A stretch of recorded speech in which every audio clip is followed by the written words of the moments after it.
A graça e paz, meu irmão, minha irmã. No episódio de hoje nós vamos trazer alguns pontos importantes que estão registrados no capítulo 2 do Evangelho de Mateus. Capítulo 2 do Evangelho de Mateus, ali trata dos magos do Oriente.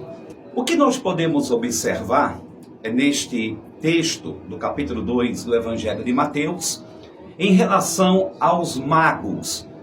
Historicamente falando, nós não temos certeza se foram 3 reis magos. Possivelmente poderia ter sido uma comitiva nos quais estes reis vieram até o Senhor Jesus Cristo quando ele ainda era criança.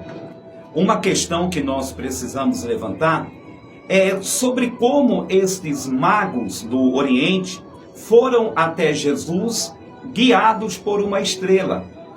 Sabemos que o Oriente tinha muito dessa questão de observar os astros nos céus e determinar até certo ponto o que os astros estavam querendo dizer. Mas esta estrela, ela era diferente, não era uma estrela comum que os magos já estavam acostumados a observá-la. Nós sabemos que pela palavra de Deus, Balaão profetizou a respeito da estrela que procederia de Jacó.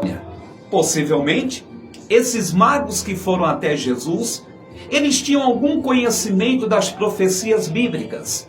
Possivelmente, esses magos que foram até Jesus, eles haviam se convertido ao Deus de Israel.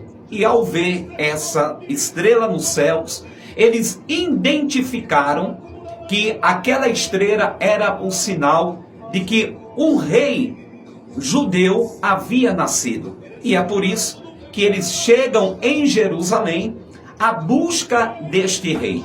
Então, os reis magos fazem parte do contexto de Mateus, uma peça-chave e fundamental para nós entendermos este evangelho, até porque este evangelho é o evangelho do reino.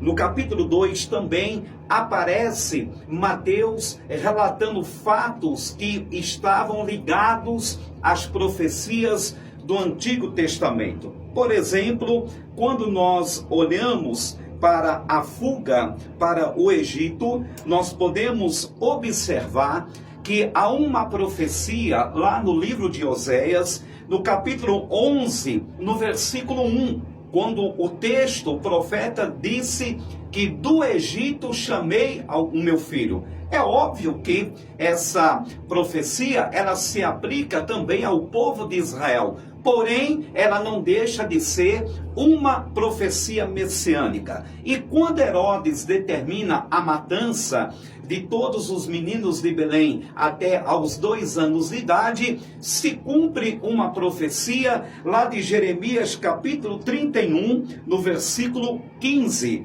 E é interessante que quando Jesus ele regressa do Egito, ele vai para Nazaré. A sua família é direcionada por Deus para ir para Nazaré. Por que ele vai para Nazaré? Porque aí vai se cumprir a profecia de Isaías no capítulo 11, no versículo 1, quando aparece o renovo de Jacó. E a palavra nazareno, ela tem esses 2 sentidos.